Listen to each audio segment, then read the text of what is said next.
Alright, I was going to make a Berserker build guide for the upcoming 3.26 league because I had a whole concept thought out. It was really cool. Then I saw that they had buffed Replica Wings of Entropy in the patch notes. Massively buffed it, which has given my 3.25 build a massive buff as well. I have a rule where I don't like to play the same build twice, so I felt like I had to remake that build somewhat in order to justify playing it. So instead of playing Double Strike with Swordstorm, we're just gonna play Swordstorm now. We're just gonna play a Retaliation skill. If that sounds scary, if you don't like the idea of being pure Retaliation, hold on for a sec, because we've done a lot in this build to make it as comfortable and high quality of life as possible, to make clear and bossing as consistent as possible. So even though you have that Gladiator lucky block, which we all know and love, you will have the ability to do DPS without always relying on it, thanks to interactions with retaliation skills, measure retaliation. We're using Swordstorm as our only damaging retaliation skill, and we're using Vengeful Cry as an additional retaliation skill. Why are we using Vengeful? Why not something like Crushing Fist on the side if we're going full retaliation? That's because with Vengeful Cry, we get a few things. Whenever we use Swordstorm, we get a 35% chance to activate Vengeful Cry for free. Usually it requires you taking a savage hit. You need to take like 15% of your life or more in terms of like damage you take from, like, you fail to block a hit, take damage, you can Vengeful Cry. That requirement, leaning entirely on that, is going to be a bit clunky, but as long as we're spamming Swordstorm regularly, because we will be with Measured Retaliation, as long as we're spamming it, we're going to be able to activate that for free. It's going to trigger off this, of Prepared Response and the Mastery, a 35% chance to become usable. And then Vengeful Cry also has the same chance to make Swordstorm usable when we're not blocking as well. And Vengeful Cry has the same chance to be spammable. Vengeful Cry also gives us 50% of life when we Warcry. You would have probably seen this in the showcase. I put together like a shoddy version of the build. It's missing a bunch of components. I was still able to do like all the pinnacles and stuff. And bear in mind, this is in Ruthless. This is a guide made for Ruthless mode. I'm the only person who makes guides still for this mode. Also on that note, quickly, if you are not a Ruthless player, hold on tight, because this build works really well as a regular league starter as well, because like Ruthless builds tend to have that faculty, because you don't have access to like lots of uniques, you don't have access to crafting bench and stuff, so your gear has to be like reasonably good without loads of investment, which is perfect for a regular league start as well.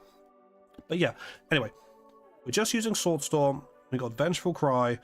We basically spam those two things. Vengeful Cry gives us massive amounts of extra rage and rage regeneration, which lets us also have high uptime on Berserk.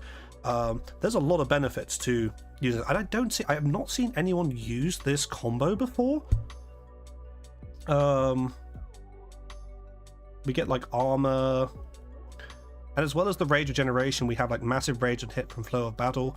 Advantages of going full retaliation: we take 3 retaliation clusters you see on this endgame tree, so we take this to have the interaction where the skills can proc each other, which is really cool. Every 4th usage of a retaliation skill is always a critical strike. We also get a massive amount of extra speed from that node. That's both attack speed for Swordstorm, but that's also Warcry speed for Vengeful Cry, so that's nice and fast as well.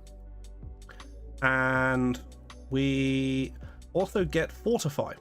We can just anoint this. You can go up here, you can path up, there's some life up here and stuff as well, but when I was trying to work out what I wanted to invest in on the final tree, and I say final tree, this is only a level 91 tree, because again, Ruthless build, you can do more. You can probably fuck off up here on in a regular PoE. You can afford the points. I can't. Yeah, we get Fortify on hit basically for free for a really cheap anoint. The other thing, the crazy thing about retaliation skills is, let me just read let's read what Swordstorm does. It can't be evaded.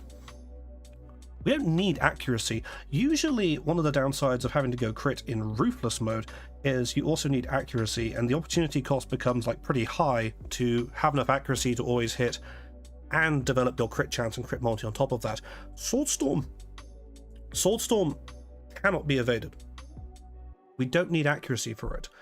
For a utility skill, we're using Cyclone with like maim and power charge on crit, which only has like it hits 2/3 of the time, but it hits like 15, 16 times per second, so we don't have to worry about accuracy on that either. Literally, like, we get Resolute Technique for free on this build, but we can also crit. You might notice we have 530% crit multi on this build, and a lower, like a 62% effective crit chance. This is due to aiming to use Marylene's Fallacy. This is a very cheap amulet, usually, if you're not playing Ruthless, so it's something you can get quite quickly, whereas in Ruthless it's kind of more like a chase item option, because someone's going to have to drop one, and they're relatively rare. But even so, they're not in very high demand. Usually, Marylene's Fallacy is used alongside a skill or some kind of technique which guarantees crits, and we do have that. We do have that from Cruel Retorts. We get some benefit from that. But I've seen it used a lot on Swordstorm builds with Bound Fate. So like, sometimes for 5 seconds, all your hits are critical strikes, which is which, you know, gets around the downside, the less critical chance. This build can cap its offhand crit chance by using Marylene's Fallacy, because the offhand part of Replica Wings of Entropy has so much crit chance that you can still cap it. Which is crazy, which lets us like benefit a lot from this multi. We're not benefiting like exactly fully from the multi. It's not like both hands are always critting, but the effective crit we get is so good due to this buff. And you might notice that this is 2 rares instead of Replica Wings of Entropy. This is just simply because if I put this in here, it doesn't work. Because POB still haven't realized that counts as dual wielding means this should be usable with Swordstorm. Hey ho, we had to split it into 2 rare weapons in order to use it. This is a kind of a well-rolled version. There is a lot of variance in this now, so you might start out with like a worse version and you can upgrade later. The good news is you don't have to 6-link this. You only need 1 6-link in the build, so that can just be in your body armor. But yeah, so even without Marylene's Fallacy, the damage this build does is really, really, really... Let's put a Carnage Heart on. We're sitting at 4 million damage, and I'm just going to talk quickly about the damage calculation of this build, because it is impossible to accurately calculate Swordstorm DPS. It's an absolute nightmare. Compared to other skills that just like this, you know, you might have a skill, it hits 5 times per second and it does this much damage, therefore it does this much damage per second. We don't know how much we're using Swordstorm per second, because it erratically changes based on the procs of measured retaliation and prepared response and how much we're war crying instead and all this stuff. So I put there's 2 config options here. One of them is like a conservative estimate, where it's like we're using it at least twice per second, and you definitely saw in that showcase that happens more. You get more than 2 pretty often, but you also get windows where you don't proc it for a moment because like you're not blocking and all the bosses are doing an attack you can easily block, you know.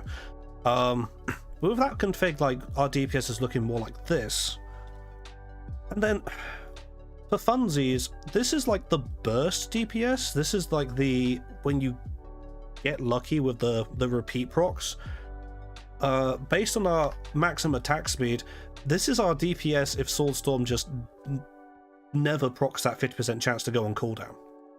And fun fact, there is now less than a 50% chance for it to go on cooldown when we use the new Runegraft of Time. It's not in POB yet. I haven't put it in. I don't think it's probably going to be red text anyway when we put it in. Runegraft of Time replaces a passive tree mastery, so we'll have to allocate another point for that. From that, we get a 20% chance for a skill with a cooldown when it's used to not go on cooldown. This probably does not stack exactly with Measured Retaliation, has different wording. Because for Retaliation skills to be used multiple times, they both have to not consume their cooldown and remain usable. When you use a Retaliation skill, if you don't proc this chance for it to remain usable, it's going to become unusable until you trigger its requirement again, even if it refunds its cooldown. So we don't get the full effect of root. It's not like it's an additional 20% chance for it to not go on cooldown. However, resetting the cooldown is nice, because you'll have situations where once you've used a skill, if it's on cooldown, you can block and trigger the ability to use it again, but it's on cooldown, so it won't let you. you even get the thing overhead that will say, hey, you triggered savage, you got a savage hit, you triggered Vengeful Cry. And it's on cooldown, you can't use it yet. It's a little jank like that. So having a chance to just refund the cooldown as well is still very beneficial to the build, even if it doesn't exactly stack with this. As a very late game option, you can also get No Forgiveness, which does stack. That needs a prismatic oil though. That's going to take a while to farm in Ruthless. Again, more approachable in Bench League. The potential for this build in Bench League in normal Path of Exile is very high because of stuff like this.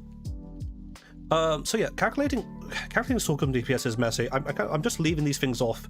You do want, if you're looking at anything that increases your skill speed or attack speed, notice that these nodes don't do anything. That's because it's assuming that we can only attack so fast. We take this off, and then this will now give us an estimate of the maximum increase that attack speed could give us. But again, you only need so much attack speed because in practice, you're not always using Swordstorm 5 times per second. Sometimes you get it once. Sometimes you get it twice, sometimes you get 3 times, 4, etc, etc. Sometimes you get really lucky and you can chain together like 8 or 9 uses and just deletes things. Right, that's like that's the general overview of the build. By the way, there are like a bunch of notes in here. I'm very bad at structuring how I talk about builds, so if you like things laid out in a very firm and easy to follow order, there's a massive amount of notes in here. But for people who also like rambling videos, I make them as well, so here we are. Why are we playing Gladiator? That's pretty obvious, because we get the block, lucky block, dual wield bonus, double is really nice, and we get the retaliation thing. This is like a Gladiator only archetype. It is kind of goofy, the retaliation skills. You basically just have to play them on Gladiator because of this node. There's no value in playing them on another class unless you're doing some weird, somehow like some ignite kind of shenanigans. I don't know. I haven't even thought about the damage over time things you could do with retaliation skills. These 3 points are like obvious. For the Uber Lab, there's a choice. You either take this if you want your clear to feel like good. If you just care about pushing bosses with this build, you can take War of Attrition. This has like half effect in Ruthless, so it's not as valuable to click. This has its full effect.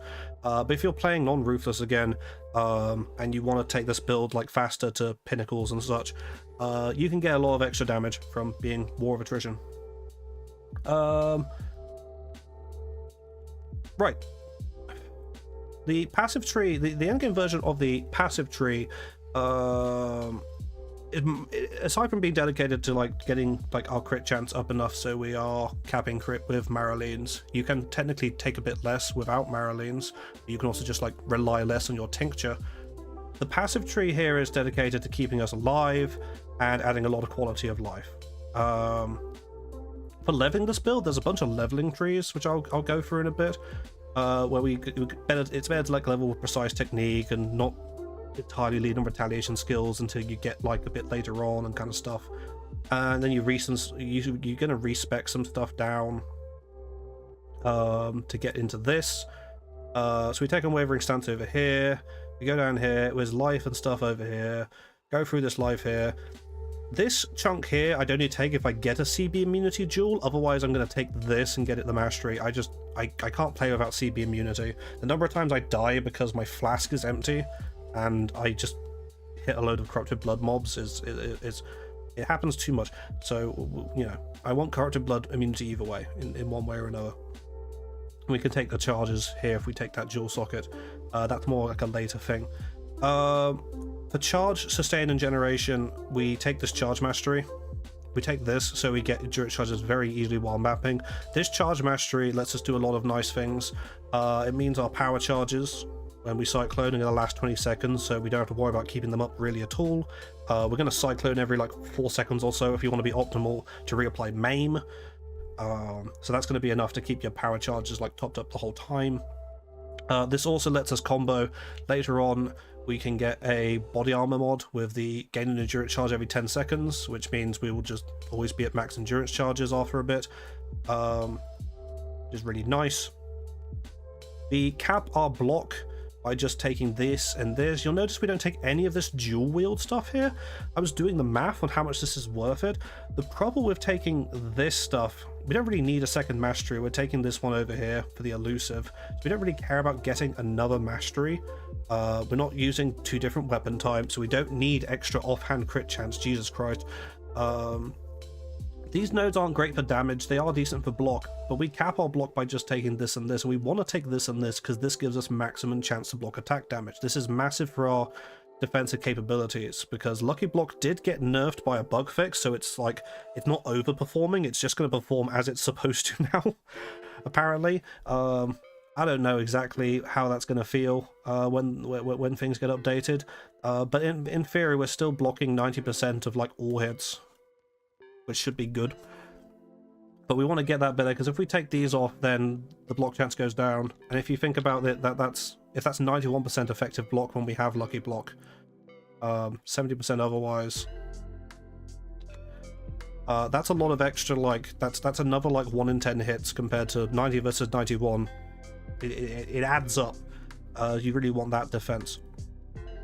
We take, in terms of crit, we take Dismembering over here, gives us some crit multi, crit chance, get the crit multi versus uniques. This is really nice. Feather Foes is really nice, gives us a bit of extra accuracy rating for Cyclone, doesn't matter for Swordstorm. We get a big, massive chunk of crit. This node is so much damage. There's you can take this, or you can take you can get extra rage on hit here if you want to make your rage sustain even easier. There is a config, there's a calc for the average is like 5% more from that mastery, so if you take that off, just take that off. And then yeah, for crits, we take the OP bleeding crit wheel everyone knows and loves, I imagine, if you've ever played crit bleed lately. You get a massive amount of crit chance and multi from this, and some chance to bleed on hit, which is what lets us use Gratuitous Violence very comfortably, even though like we get a little bit of chance to bleed from this node, 15%. This knocks us all the way up to 35% chance. So basically everything we're cycloning through as we're mapping, everything we're swordstorming, almost everything's going to be bleeding, and it's going to pop, and that's what gives us that much more satisfying clear than just killing stuff the old-fashioned way, because that you leave a lot of stragglers, because the way Swordstorm kind of works in terms of its area of effect and stuff. It's very easy to like, it just makes Cyclone a lot better at killing stuff as well. So this bleeds is really nice. And then when you take all this stuff, we get some crit multi on here as well. Massive crit chance while dual wielding from this. Again, like when you're not using, if you're not using Marylene's on this, some of this like crit chance is technically overkill. Because you can much more easily cap with your tincture, but it's nice to not have to lean on the tincture. And by the way, again, the effective, like, this is what, 30, yeah, this gives a large amount of attack speed. If I turn that off, you see the amount of extra attack speed and damage this gives us pretty lot. But we're leaving it unticked because we're not baiting people with this POB. Also, for the purposes of EHP, where is it? Where is it? Molten Shell is unticked. Let it be known. I have not ticked Molten Shell. What you see is what you get when you don't have Molten Shell. Yeah, we take all this crit. Elusive when block is really nice as well. That's going to proc very often. Gives us extra speed and chance to avoid all damage from hits. Then up here we have these really Gucci Retaliation nodes. That's 20% increased damage. You just see how these small nodes are better than like any of the other small nodes, and it's because they're trying to balance Retaliation skills. Like they're harder to activate, so we can give them more damage, but we're going to cheat so much that they're really easy to activate, so we just get like massive effect from these nodes. Like 5 rage on hit and 30% increased damage is a lot. Get the CDR around here, go around a Cruel Retort. Again, every fourth time we use Swordstorm, it's going to fully crit. I think Vengeful Cry might be able to, unfortunately, take that auto crit, and then Vengeful Cry will crit, which does nothing. But a lot of the time, it's going to be Swordstorm triggering that every so often, which is very nice. Again, with the showcase that you saw, that's a lot less damage in a bunch of ways, because that build doesn't have buff Replica Wings of Entropy. That build also doesn't have Marylene's Fallacy. And And I can't use Marylene's Fallacy because I don't have the, you know, you can see why. So yeah, when you have that full like 100% main hand and offhand crit Cruel Retort Swordstorm hit with 530% crit multi, that's going to be a lot of damage. And the speed from here is really nice as well. Another great thing we get from being a Retaliation build is we get Debilitate on hit. This just makes things deal 10% less damage. This is like an additional 10 stacks of Fortify in the build almost, practically, yeah. We can also get sap on our boots, which is really nice. Because this is a Retaliation build, we want to make sure that we, you know, if we're trying to, we want to get hit by a lot of things. So the tankier we can be, the more comfortable we can get being hit by things, the more damage we deal. This is a great rule for Ruthless builds. If your defensive mechanics influence you, the amount of damage you deal, you're onto a winner. Like Bone Shatters like this, Righteous Fire, you know, stuff like that. The better your defenses are, the more better your offenses are. That kind of thing. Take the life, taking all the life up here. We're on 4.1 life. You can rejiggle this tree to get more life. Again, when you have more points to spare, you can go up here. We can get way more life. And then we take this War Cry. You can take kind of either of these nodes. They have different effects. This one gives you more consistent damage once it's ramped a bit. You can get some more duration, which is quite nice for the effect of Vengeful Cry. The buff effect is also very nice, and just the enemies taunted take 8% increased damage. So you could go either way here. This is like slightly higher quality of life because of the duration nodes, and you can also just take this as well if you want to lop off like a few points off somewhere that you can afford. Like maybe instead of doing this, I can do this, which increases Vengeful Cry's cooldown. Speaking of like basic cooldowns, you notice when we don't have this in config, our Swordstorm cooldown is less than a second. With all the investment we have, it's less than a second. Vengeful Cry cooldown is like 2 seconds, and then investing in this takes it down to like 1.8, which isn't bad. It's not that much of an improvement, to be fair. So if I go around here, the duration nodes are very nice. You can totally look into taking this as well. It's definitely an option. Anyway, we take a block up here. Big block, blocking as much as we can. We stretch up here a bit to get there's some life up here, which is alright, life and armor. And this area effect is like, I've tried playing without it. I'd recommend just always taking this, because you can also get a third mastery here, and the 40% reduced cost of Retaliation skill mastery is really nice for ensuring tincture uptime. Classic mistake a lot of people make, they'll tick their tincture and they have like 30 mana in their mana pool, and it's just going to bottom out too quickly. We leave a good chunk of our mana left. We're not investing in any reduced mana reservation really on the tree. I think I have a tiny bit on this random jewel I have. As long as you have like 100 mana or so, the mana cost, we are, even if we're spamming this, because obviously again if I say we're spamming this, then the mana cost per second does go up, but we have Poacher's Mark, and Poacher's Mark gives us mana back on hit, and we have Mana Leech, so in actuality we can sustain our mana pool for quite a while. We can sustain our tincture often for quite a while. I'm still not going to tick it though yet, because I don't want to just we'll go through the maximum potential DPS this build can do really when we get to the gear and stuff. But yeah, I think the tree is very, very self-explanatory. In terms of leveling this build, again, this is for leveling in Ruthless. You have to be quite deliberate about what you want to do. I always find rushing precise technique to be optimal. I take some damage around here, go through here, rush this. With precision, you take precision when you kill Brutus, then you're gonna have enough accuracy for it, and that's just like you click 40% more damage, and you have this increase as well. It's a nice balance. That's how I'd start Act 1. Going into Act 2, you try to get some flat fire on a ring or gloves if you found. If you get unlucky, ignore this, skip, move on. You don't do this yet. But this mastery is really nice. This is 100% increased damage, basically, for your build, as long as you can ignite enemies, and you get some chance to ignite from these nodes. So basically, functionally, this is 100% increased damage for like killing bosses and stuff in the axe, and you get some attack speed as well. So it's all good value stuff. And you go down here as well, you get rage on hit with axes. This will work, because it says rage on hit with axes. You should be able to use splitting and shattering steel. Someone can correct me if I'm wrong about that, and I will change the notes, and I might change what I recommend using as skills. But if you're using like splitting or shattering steel to like level, which is quite comfy for clear on a duelist, you can get your rage on hit here, which is very nice. You can get it earlier than, you know, having to go all the way over here for it. So you should be able to, like, again, like, this is like 29 points. I don't speedrun Ruthless leveling. I chill and take my time. If you're speedrunning, you probably want to employ different strats, but I don't care. So I take my time and make things smooth and comfy for myself. Going into Act 3 with this build, bear in mind that we're leveling with like you double strike for single target, use splitting or shattering steel for clear for a bit, get crushing fist, get eviscerate. Then you start cooking. Once you have eviscerate especially, then it becomes like really powerful to start investing in block chance. Eviscerate does so much hit damage. It is technically a bleed skill, but it does so much hit damage as well. The other thing about retaliation skills when you're leveling, if you have crushing fist and eviscerate on your bar and you block, you can use both of them in quick succession. Doesn't feel balanced. I've done this in practice. I played a Ruthless private league as a Retaliation Gladiator recently as well. It works very well, but you need that block chance up.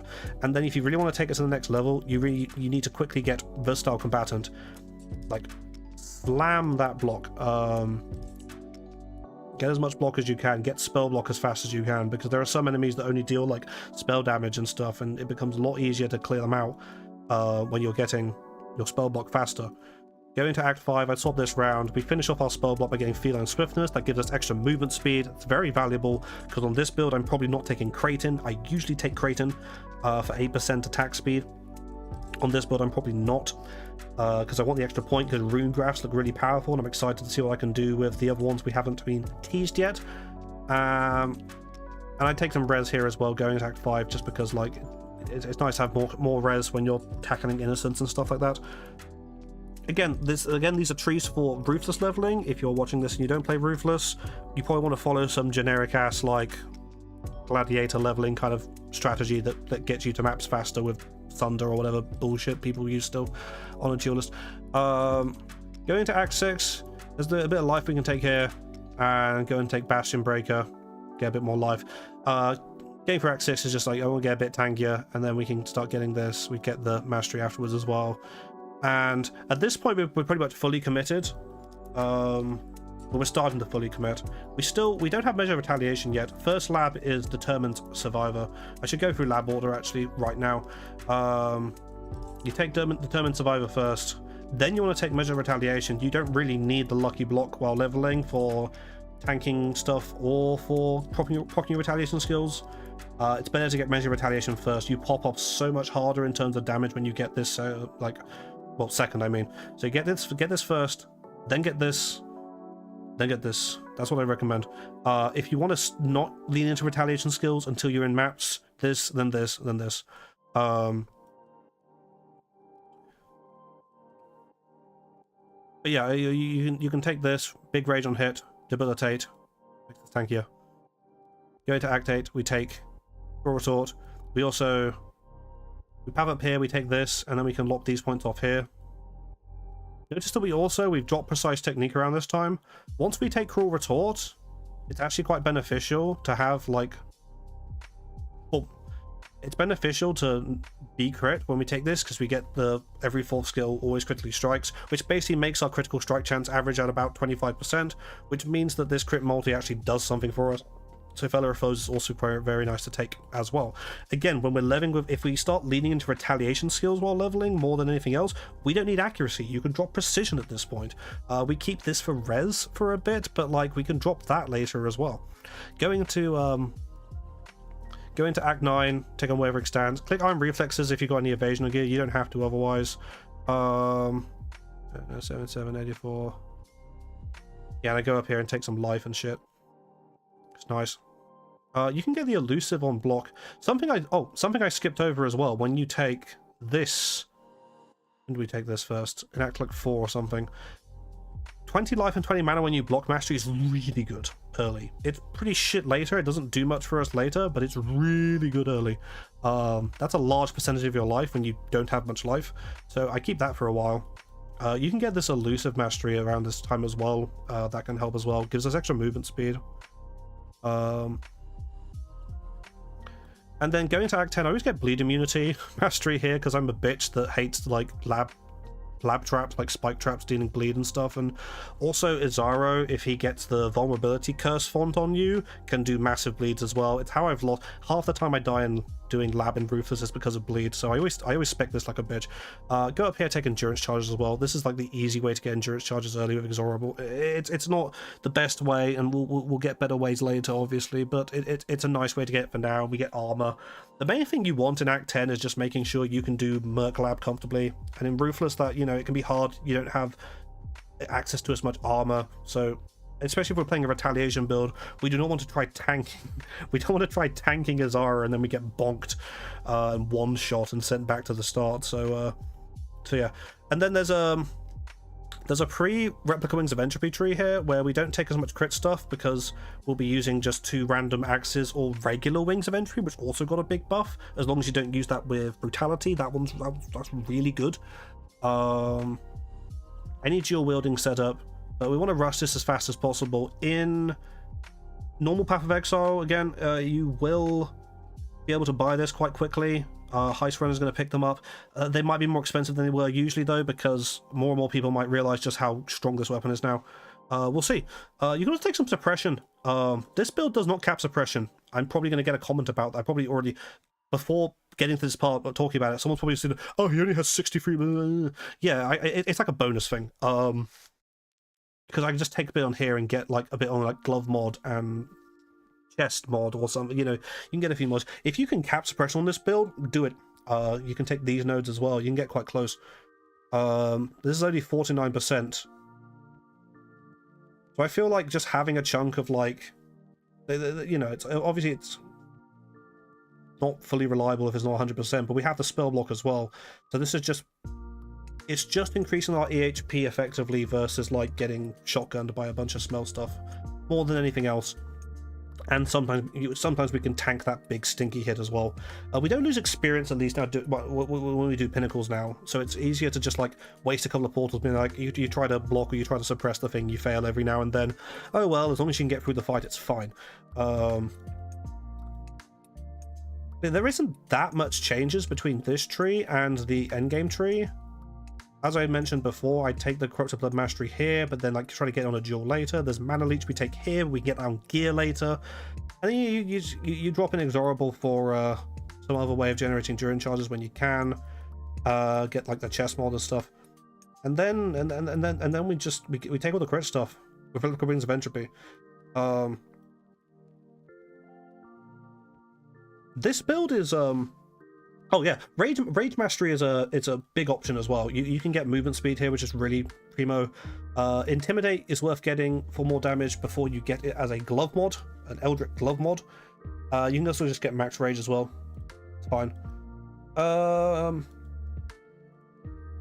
yeah, if anyone who does a lot of PoBing probably can see that like this build does very, very respectable damage. And again, like this is like technically, like there's going to be some brief moments where we're not swordstorming at all, and so our DPS is 0. And there's going to be some moments where we're swordstorming 5 times a second, and our DPS is 20 million. It fluctuates very erratically. So sometimes you just burst down the whole phase of the boss, and sometimes you're just floundering around for like a couple of seconds being like, oh, come on, hit me. But at least we have the Vengeful Cry tech, so if we do get hit, we fail to block, we get hit, we can Vengeful Cry, we recover life from Vengeful Crying. Vengeful Cry has a 50% chance to be repeatable, and if we can spam it, then we can use this to then Swordstorm anyway. Rounds out the build very nicely. I much prefer the idea of doing this, and I much prefer the feeling of this to spamming multiple retaliation skills, because you can stack everything in one, we get that guaranteed crit, so on and so forth. Quick look at the gems. We've got a 6-link here of Swordstorm in our body. Expert Retaliation mandatory. Close combat can be replaced by things like Impale or even Bloodlust. The thing about Bloodlust is if you're using Bloodlust, you would have to... I don't like Bloodlust for a few reasons. One, you'd have to Cyclone every 5 seconds to reapply bleed. And also it means that you're not triggering bleeding with Swordstorm, so it doesn't get the bleed popped itself. I don't like Bloodlust. I would not use Bloodlust. I don't get it twisted. Close combat's nice just because like we only care the most about how much damage we deal when we're on top of a boss. This build doesn't. Our Swordstorm's going to do enough damage to wipe out packs around us, even if they're a bit far away. That's fine. Impale's solid as well, though. You can do some nice Impales. You can take more Impale on this tree as well. I mean, our Puna's right here. That's like 30% chance with some increased Impale effect. It doesn't calculate DPS because I'm doing this. You got some down here as well. Again, if you have more points, if you push these levels higher, Impale is another way to take DPS further, and you could take the support. Close combat is fine though. This is like a lower priority one, obviously. I should put it down here. Close combat's also nice if you're playing normal PoE where you have access to Leap Slam, because we don't have that in Ruthless, and this actually lets you Leap Slam faster, which is nice. Pulverize and Melee Fizz. Pulverize, big AoE and big area damage. The less attack speed is not that much of an issue. Again, let me if I go into max DPS mode, you see this is 27% DPS. It does slow us down, but again, we're not often doing that really. We're more likely doing this, and then functionally it's like 50% more DPS. But yeah, this is like an estimate of like 2 uses per second. Melee physical damage likewise. It's fine to take less attack speed penalty on a skill like this, because you know, it's better to do more with wall per use and have a bit less attack speed than you don't want to stack loads of attack speed like infinitely for this skill, because you will just like proc its cooldown, then you'll be like, oh, better to have higher damage. So Melee Fizz and Pulverize, both very good. Brutality. Again, don't use Brutality if you use regular Wings of Entropy as a stopgap. If you pick that, don't put it back. Regular Wings of Entropy is really good early for this build before you get the Replica, but not with Brutality, because you lose all the elemental and chaos damage. So that's all 6 thing. Consecrated Path is here because we're playing Ruthless with this build. Again, if you don't play Ruthless, Leap Slam. You should have enough attack speed to not have to worry about necessarily putting faster attacks in. You might have a trouble fitting faster attacks in because this build starts to get socket starved if you want to be optimal. The thing with Replica Wings of Entropy as well you have to consider is your attack speed varies between the hands. If you're not using a skill like Swordstorm, which hits with both hands at the same time, your main hand attack speed is like twice as fast as your offhand attack speed. So you know your offhand attack speed is still enough, especially when we're tincturing. It's 3 times per second. That's enough to get around fast enough. I'm happy with that. But just bear in mind that like it's not a bug if you do one quick attack and then one slower attack, because that's literally how the weapon works. Put my auras in here as well. For auras, I'm planning on running Purity of Elements, mainly for the purpose of being immune to ailments, and helps us res. Get res, which is really nice, makes gearing easier. So I'll be on the lookout for that. Auras in Ruthless are drop only, so when you're playing trade, you just have to try to buy them off someone or drop them eventually. But I always plan around putting them in my build because yeah, I can always eventually find or afford what I want. Flesh and Stone. Blood and Sand is free at least. You get Blood and Sand from leveling.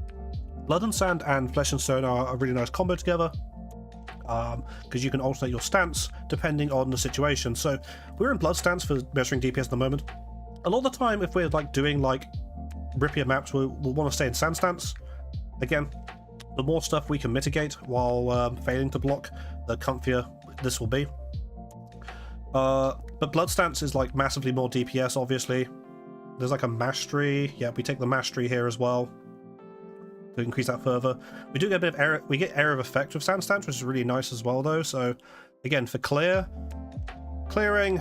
And then whenever the boss isn't like threatening us, if it's doing attacks, we're like, I don't care if I get hit by that, Blood stance. If it starts doing attack, you're like, oh, I actually kept Sand stance, you know. Being able to stance swap and have down a hotkey is actually a nice bit of skill expression for the build. If the idea of that turns you off, just stay in whatever stance you feel the most comfortable in. But I like the idea of swapping stance because I can just put on like middle click, and then dynamically the boss does the big spam, and I'll be like, I'm going to be in Sand stance, so either I try to block it, if I don't block it, it doesn't kill me. You notice we also have Pride. Pride isn't in these sockets. Pride I want to get on a Mercenary. This is the new mechanic for 3.26, and they can come with auras, and I'm sure they can come with Pride. We haven't seen it teased, but I'm sure they can come with Pride. I don't think we've seen it. Getting Pride on your Merc, I think, is a lot better than getting like a defensive aura. The problem with having a defensive aura is if they disappear, if they die as well, it's even worse. But if they fuck off somehow too far, you go too far from them, you're going to lose the effect of that aura. Whereas for Pride, that just affects the enemy. So as long as you have a Mercenary that hugs the enemy, they're going to get that max effect of Pride.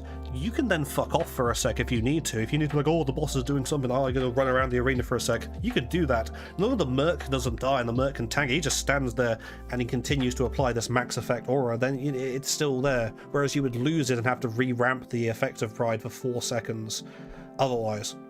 So that's really not. I'm going to put Pride on. I put Pride on my Merc. I'm going to try to find a Merc with Pride. With Pride. And yeah, so that's the auras for the build. Automation on Blood Rage is kind of this is going to eat a small amount of life per second, which is kind of funny. If you don't have regen, this will really slowly kill you. But it's not. I just like not having to press it, and it means I can have it at level 20. I don't want to have this on cast when damage taken. I would rather honestly have Molten Shell or Steel Skin. Both work well for this build. We have the amount of armor where like they're kind of even. The duration of Molten Shell is higher, which is quite nice.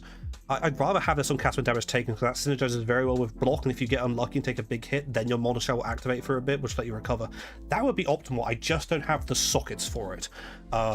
I might in practice find that I can drop something else, but I don't think I can. I've been stressing enough as it is. I wanted to put more funny things on Cyclone, and Cyclone have been pared down to just like a couple of supports. And then we have Berserk. Berserk I'm going to put in the hell, or we put in this set, but don't link it to automation. I had the idea you can link it to automation during bosses, but in practice it's just a bit too clunky. While clearing, you're going to bottom out your rage a bit too often. Against a boss where you can consistently just like be in its face and doing shit, there's a lot of value in not having to press the button. But I can do this manually. You just press it when you Vengeful Cry and you're at 68 rage. Just press it while you're in your like bursting and kind of like doing shit. You're gonna be able to reapply the buff from Vengeful Cry pretty much 100% of the time, as long as you don't get super unlucky, or if the boss just starts doing some bullshit that's like, oh, I'm doing a damage over time attack and I'm not actually hitting you. I'm like, fucking hell. As long as you're not dealing with that kind of shit, then you're gonna keep the rage regen plus the rage on hit very comfortably from Swordstorm. We can get a bit from Cyclone as well. So this has very good uptime. That's why it's ticked. That's why it's ticked, okay? No one can accuse me of POB padding because this is ticked, because this has a very good uptime. Yeah. Basically, if you've used Vengeful Cry and you're not also berserking, you're griefing yourself. And we're using Vengeful Cry so often, it should be fine. Should be fine. I was just practicing this a lot, and I had a lot of berserk uptime, so I'm keeping it ticked, okay? Vengeful Cry 4-link. Big Warcry 4-link. This is one of the reasons why it's very nice for this reduced cost mastery to come in, because otherwise this shit costs 64 mana per use. We won't be able to spam it, so we'll use this, get that down to 39. A lot easier to spam for a bit if we need to. Cyclone is there to help us, like, anytime we're not swordstorming, by the way, we can be cycloning, and cycloning can help us sustain our tincture and mana and all that stuff for a sec, because it procs off poacher's mark on hit, not mark, the life and mana gain on hit as well. But yeah, Vengeful Cry, we have enough mana if we can like shout like 2 or 3 times with it, if the procs allow for it. Expert Retaliation for the big cooldown recovery. Urgent Orders for the nice speed. More duration for the buff effect. So the duration on this cry is 5 seconds. So uptime is 100%. This has a massive area of effect as well. So it's really easy to cap that power even when clearing, as long as you're in a busy situation. Gives 25 extra max rage plus whatever Warcry effect we take here. And prevents us from losing rage during the duration, but like we'll be losing it slowly through Berserk anyway. But that rage regen is going to counteract the rage degen from Berserk for a while, and that's why we have so much good Berserk uptime. And again, Cyclone, if Swordstorm isn't available and Vengeful Cry isn't available, we're Cycloning. There's like 3 things we can be doing against the boss: Cycloning, Vengeful Crying, Swordstorming. Okay, simples. Cyclone applies maim and also gives power charges. We start the fight, start a boss fight, Cyclone for like a couple of seconds, you'll get your free power charges. They last 20 seconds after that. Then any time that Swordstorm goes down and Vengeful Cry isn't available to proc, Cyclone for a sec, will reapply maim. So we can, you know, that's like 10% increased damage. Oh, if I actually click this. Oh, it says like 8% damage. Yeah. It's worth it though. Worth maiming stuff. Cyclone as well, like, this skill, this build does not have to spam Retaliation skills to clear. Even Cyclone on a free link like this does enough damage to clear out trash while you're mapping. Maybe not in like the really juiced endgame content you get in regular Path of Exile, and then you have to rely more on like spamming Swordstorm as you're running around. But in terms of like Ruthless clearing, it's fine. Tested this thoroughly. And then, like, funny because this is in 3 parts, so technically this would work for them. But this is technically a 6-socket weapon. These are both in weapon 1. That's the one warning, by the way. You have too many sockets. It's because you had to split it. Purchase mark Bargon hit here. Doesn't need life tap as far as I'm concerned. Where is it? It just costs. It eats up half our mana when it procs, and then it just stays on the boss forever. So it's really not like a big stress. Again, I can't really fit life tap in this build because I need war banner here. And yeah, banner is not planted. DPS goes up when banner is planted. Plant your banner when it gets up to 50. But again, yeah, so there's 3 things we do in the build. We're either Swordstorming when it's available, Vengeful Crying when it's not, but when Vengeful Cry is available, and then we're Cycloning otherwise. Cyclone is nice because it gives us recovery. I really did want to put like life gain on hit on Cyclone or something. Life. Because it gives you a lot of life gain per second. Especially in like busy situations when you're hitting like multiple mobs, it's just going to shoot your life back up to full. I just can't afford the sockets, unfortunately, for it. But there might be a way you can get a mercenary to do something else on this. I don't really want to lose another aura, obviously, because we want to use our mana that we can reserve. So I don't know. You'll notice as well, this is a Ruthless build, but Quickstep is nowhere to be found. Again, there isn't a socket for it. Also, Quickstep sucks. I would only put Quickstep on for a certain few bosses where it's justified. Like I put it on for if we're trying to fight Shaper. This build doesn't do very well versus Shaper. Blocking Shaper balls is not my passion. That's one of the cases for getting like good suppression. If you can cap your suppression, this build can do Shaper Ureda super comfy. Otherwise, not very fun when you fail to block a Shaper ball. Especially because he likes to just fire them at you sometimes in melee range. Even though he should be melee attacking you, he'll just be like, balls, and then you die. Not the most comfortable build, especially in Ruthless versus Shaper. Again, with the DPS you can get in regular Path of Exile, you can probably overcome the downsides of the block playstyle. But Shaper Uber Elder, a bit harder on this build. Maven actually like really comfy, super cozy Maven, honestly. You'll notice, let's go into items quickly. This is just an endgame set of items. Pretty much everything you see here is either the exact same item I had when I ended 3.25 Ruthless, or it's just a slight modification. We have recombinators, we have mercenaries as well, which are going to come equipped with really nice items sometimes. So this is all just like decent rare gear with some like Eldritch modifiers. The only unique, well, we're using this is a unique up here, and then you've got like Marylene's Fallacy down here.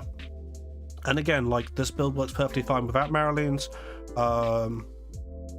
You can run Carnage Heart Duressa, or just like a rare amulet with like life and res that you need or something. Running a Stygian Vise probably is the belt with the jewel. Helmet, life, res. You can get mana cost of attacks here reduced. You don't really need that mod though. We already get a load of reduced. There are some other mods. Explore your options. I'm just going to leave this one on here for now.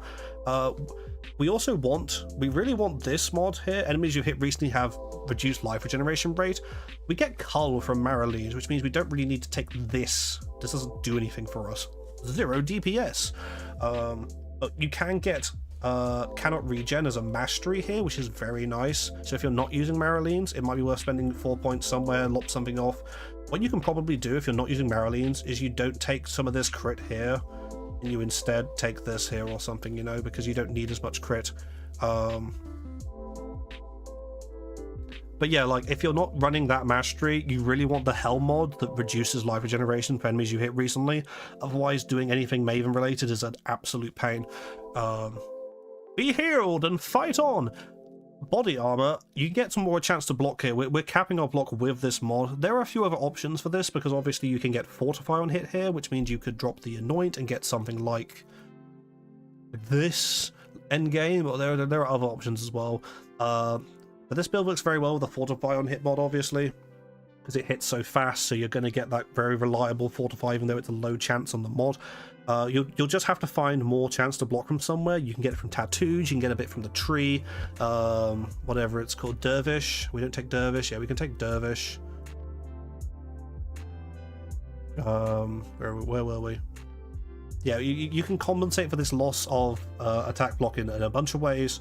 But I like the idea of just taking the mod at first, just because it makes things easier.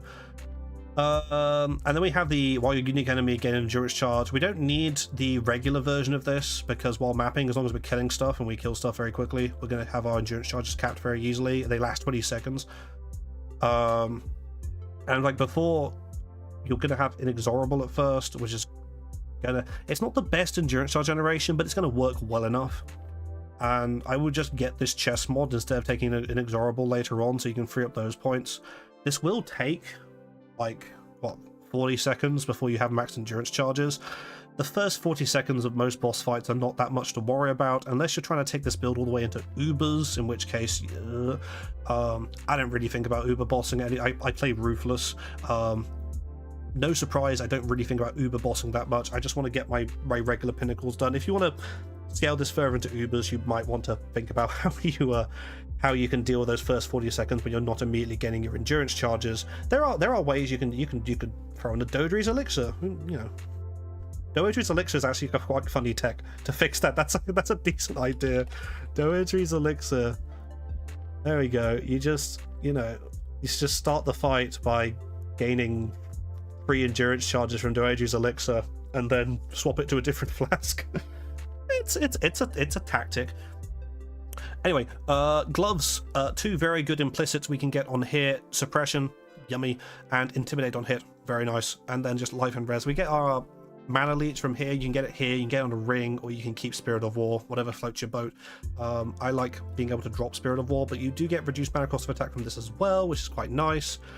Quite an impressive reduction as well you get from, like, I don't know why that takes it down by so much. Is that correct? That's confusing as fuck. That makes it extremely cheap. Anyway, this mana cost is already like low enough, really. The mana cost you really have to worry about is this one, and we're not reducing that one. So there's also like this attacks as well. Never mind. Yeah, I get my mana leech here. Life and res. Chaos res if you can get it. This build needs the one thing I didn't have enough of with this build in 3.25 was chaos res, and that's ruthless for you. You can definitely get your chaos res up a lot higher than this. Boots, sapped ground mod, really nice. That's like 6% less damage taken on top of everything else. Again, every single bit of like damage reduction we can get while we're like about if the boss is going to be like, oh, here's the big stinky hit. We're not playing Path of Exile 2. We're not dodge rolling out the way of anything. We're either blocking it or we're tanking it. Okay. So anything you can do to get your life total up, and anything you can do to get more damage reduction is very nice. Cooldown reduction on here also very nice. Otherwise, life, res, movement speed, the works. If you're playing Ruthless as well, try to get rarity on pieces as you go. Just makes for a much better experience when we have a bit of rarity on our gear. Amulet, Marylene's is like the best in slot option pretty much for what we can do. Again, this is because of the insane crit chance. Like, I put 19% here as an upper end. You can get up to 20% offhand crit chance. So the effectiveness of crit on this build, even with the less critical strike chance, massive. Yeah, you get a lot of that that critical strike multiplier. Crushing Reply is annoying on all of these, but obviously, as we said again, you can take that off if you get fortified from another source, like your body armor, and then you can anoint something really crazy later on, like No Forgiveness, which just takes this build to the next level. Other options before you get Marylene's and Ruthless for unique, Duressos and Carnage Heart, 2 classics. This one gives speed, nice chunks of res and damage. This one gives lots of attributes. It's like a mini Ascendancy and some damage as well. Replica Curry Ward gives you some speed, some area, some damage as well. I'd say less recommended. It's quite nice to get the res from this one. This gives a bit of res as well. So these are both quite nice. For rings, 2 Amethyst rings. We're playing Ruthless. We need Chaos Res wherever we can get it. There might be some funky, unique options you can use if you can cap your res and Chaos Res more easily without using Amethyst rings, with big chunks of res and stuff like that. Stats on here as well. I've got one thing with int here, one thing with dex. This build does get kind of stat hungry unless you're investing in stats somehow else, but we don't really pass by any of these fat dodes, so it's a bit harder to fix that with just like one passive point. So I recommend getting a nice fat chunk on like your ring somewhere. I think this body armor, yeah, this body armor has some dex on as well, which is funny. And actually, I skipped ahead earlier, but Stygian Vise. I think I was just using like a heavy belt for the actual build, but like a Stygian Vise would be best. Quite hard to like get a really good one of these in Ruthless, but recombinators are your friend. We're over capped res here, obviously. Purity of Elements is helping with that. Duel can be whatever, like decent, but there's nothing like important on here. This is just like, hey, some life, some damage, you know. Flasks, you can use 1 to 2 Quicksilver flasks. If you're playing regular Path of Exile, it's always going to be 1. If you're playing Ruthless, it's more likely to be 2. Just makes for like mapping a lot smoother, makes you a lot faster to be able to alternate between them, because flasks are quite heavily nerfed in Ruthless. 2 Quicksilver flasks, 2 life flasks. You can use a granite flask somewhere here instead of one of these as well, but like the uptime of it in Ruthless is pretty shit, so I haven't put it on. And then yeah, Tincture. This shit lasts a good long time, as long as you're attacking regularly. This is why it's important to like make sure you're cycloning if you're not swordstorming. Keep that Tincture active, because if you're just standing around doing nothing and you've built up some mana burn, it's just gonna eat your mana immediately. You know, we want our mana leech to outweigh the if I put on like Cyclone here, you'll see, yeah, the mana is like 300 ish. We can keep this up, but we do have to keep attacking, which is one of the reasons why Cyclone's so valuable, because it hits so fast and Poacher's Mark gives us so much mana on a hit. That's the items. I haven't put anything other than like the endgame set in this build, because common sense for like getting your gear to this stage, there's nothing that complicated. It's not like, oh, you need to equip these 4 different. Obviously, don't use Marylene's before you. If you drop Marylene's Fallacy, don't equip it before you have Replica Wings of Entropy up here. Otherwise, yeah, it's literally just common sense. Just to go over the config quickly again, so no one accuses me of POB warring. There's some red. Keep the red thing just in case you want to check, like, you know what. This is Inexorable. This is Duressos, in case you want to check what that does for your damage, because you are very often on full life. This is Carnage Heart. This is that node. This Warcry node, Escalation. I like to keep these things active and not remove them, just so I can check those things regularly. For the sake of our Mercenary of Pride, there's a Pride as no reservation mod here because it's not being reserved by us. And then all these things are things we'll keep updating the whole fight. So the enemy is always taunted. Another really nice thing about playing retaliation skills, I should have said this like to begin with, because some people probably immediately thought, okay, but we're playing with a party member the whole time this league, basically. How am I supposed to always block stuff? Well, we're always taunting stuff, and taunted things Taunted enemies can only target us, and they also deal less damage to anything that hasn't been taunted. So this is basically, this is defenses for our merc as well. This helps keep our merc alive. Keeps the aggro off them, keeps it on us, make sure we keep getting hit. Really nice. Enemies are always debilitated, which is really cool. Enemies are maimed, which is just like more damage. Enemies are bleeding, which again is for the purposes of like our crit.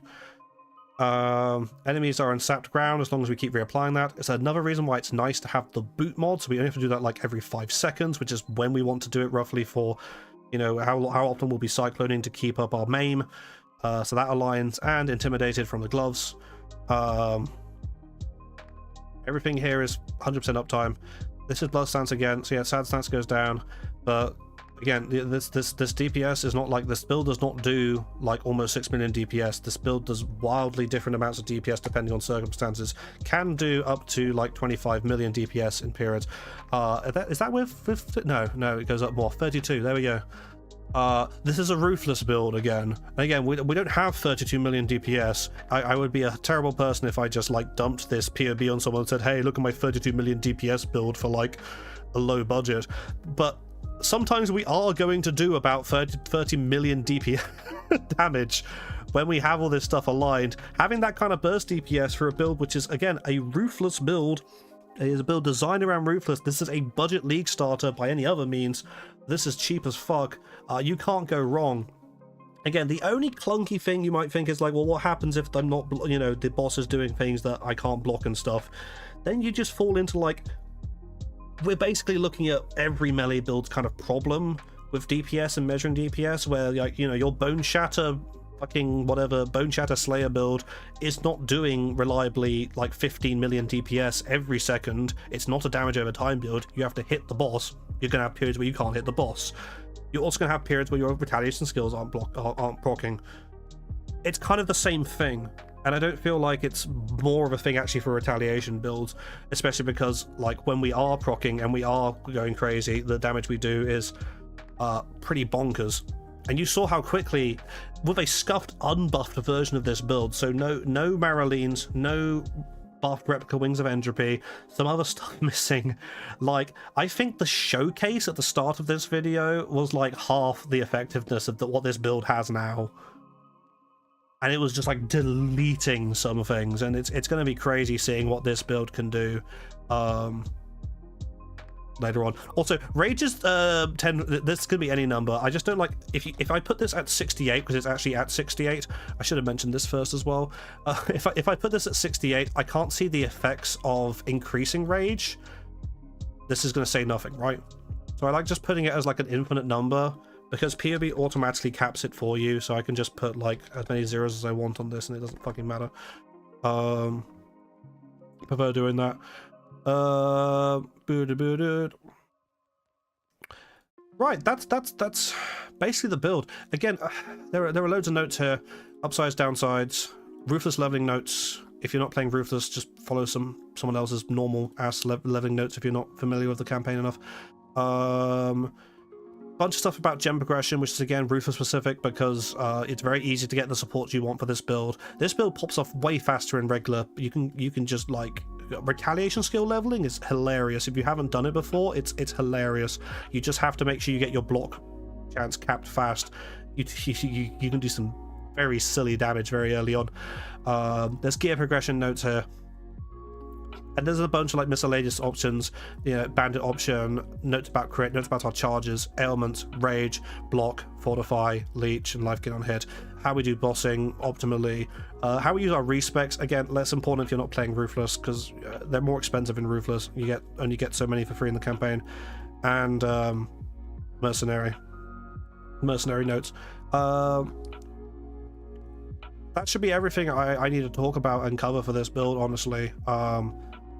Yeah, so there it is. I will see about also just publishing the stun maxing Berserker build. That is more like a Ruthless-centric build though, because if you're not playing Ruthless, leaning into stunning bosses for 10 to 15 seconds isn't as good as stuff you could do where you just kill them in 10 to 15 seconds anyway. But in Ruthless, it's a really fun mechanic kind of thing. That Berserker build is really cool, and I really like it, and I wish I kind of wish they hadn't buffed Replica Wings of Entropy so badly, so I'd feel justified in playing it. But my god, I can't ignore that this it's too good. It feels too good. I have spent a long time trying to work out what I could be doing on this build, which is overly inflating my damage or something, and it has really good defenses as well. This you basically you get a 6 link in Ruthless and you get to level 90, and this build can do tier 17s in Ruthless, which is significant. I think, yeah, the Berserker build can't by comparison. So yeah, any questions, please let me know. I will try to keep this POB updated if I decide to make any changes, and keep the notes updated, and I'll update. So you might get some tiny changes between the version in the description linked and the version you've been seeing here, but that's because I just want to keep things updated. You got room for tattoos as well, by the way, so you can get some Fire Res tattoos here if you need them and stuff like that. But yeah, I really can't think of anything else. Yeah,